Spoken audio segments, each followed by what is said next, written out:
Coming up, we'll take you on an exclusive tour inside WWE headquarters with Vince's daughter, Stephanie McMahon. This is the mask that Triple H wore for WrestleMania 27. Actually, I'll put it on for you.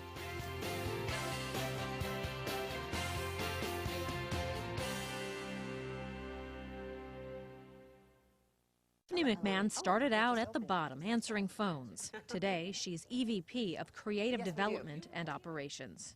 This is the mask that Triple H wore for WrestleMania 27. Your husband? My husband, yes.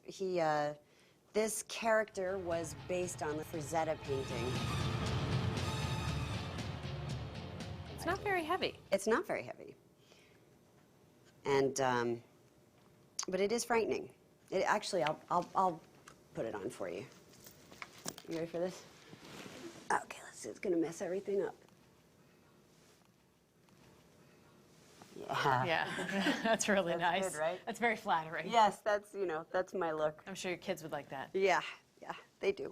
We make these in rubber, and we will be selling them. Seriously? Seriously, yep. They're a hot commodity. So we're actually looking at the possibility of licensing this character across a multitude of properties, video games, comic books, possibly film, animation maybe. We're looking into a variety of different things. But that's the idea, is you have a character, you have that IP, and you market it across all the different platforms that you possibly can. So the Skull King is kind of a new character for Triple H, and that's what we'll be looking to do. And then who buys? Mainly Triple H's fan base, let's see, probably 8 to 16-year-old males, I would think, would buy this. It's pretty cool. The new studios. In addition to managing branding, Stephanie also directs and produces live and televised events. This is John Cena. Saw him on Monday. Yes, on Monday Night Raw. He is the WWE champion and one of our biggest superstars of all time. We have here Kofi Kingston, who's the United States champion. I keep mentioning this guy, who I happen to be married to, Triple H. Triple H, or Paul Levesque, is Stephanie's husband and the new director of talent development. You wear so many hats right now. Yeah. What are you? A little bit of everything. What aren't you? At the drop of a hat, I can be a WWE superstar. I can be I guess a corporate executive, even though it's hard for me to even say I'm that. Behind the scenes, working, helping create new talent, directing, producing, helping write, helping guys with dialogue. I mean, so one thing about this company, everybody pitches in and we all do it all just to make a product. So since about April, you've been leading the team in terms of talent development. Yeah. What do you look for? What is it you see in somebody where you say, that's going to be a star and make us some good money?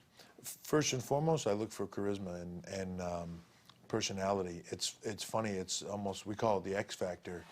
Our business is like a puzzle, and there's the puzzle of being a great wrestler, there's the puzzle of being a performer, there's a great actor, there's a guy that can talk well on the microphone, there's the ad-libber and being good at that. Then there's that charisma and that larger-than-life character. And the guy that has the most pieces of that puzzle is the guy that succeeds. But I think the biggest one is that charisma and that X factor, because it's something that you can't teach somebody. I can't teach somebody how to be charismatic and how to be larger than life.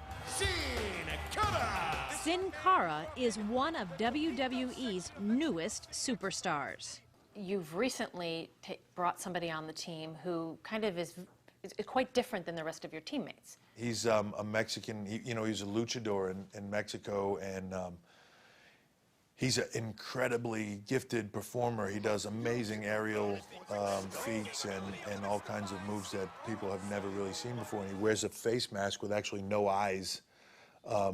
He can see through it, I'm telling you a secret. It's all part of, in talent development, the group that I'm heading up, it's creating stars globally.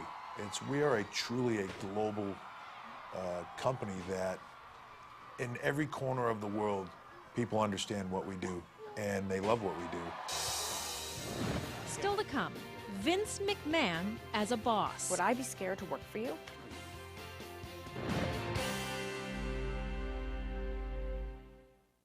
not all those films resonate in the U.S. Not all Hollywood films resonate in India, in the U.K.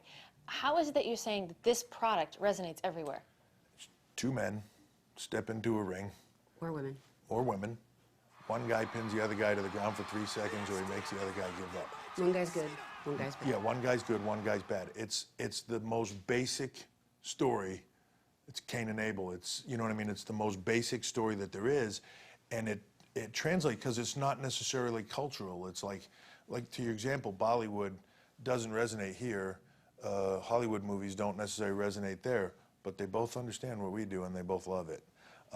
When you think about it, I mean, back to Roman times, the gladiators, that's what they did. That's a form of what we did. Abraham Lincoln was actually a professional wrestler. It's a little known fact. But it really does. It just translates. Actually, no matter Vince what the wrestled culture. him one time. Oh, stop it. Mr. McMahon is a tough guy. And I asked... I've beat him up many times, trust me. In storyline. Yeah, you can see it on DVD. Go back and watch. It's documented, right? I asked him what is it like to work for him, and he said, I'm paraphrasing, but he said, you're not working for me, you're working with me. Yeah, but see, even when you ask that question, The thunder. thunderclap erupted in the sky. You know what I mean? That's what it's no. I've always felt like, even when I very first started in this company, when you walk in here, you're made to feel like it's your company.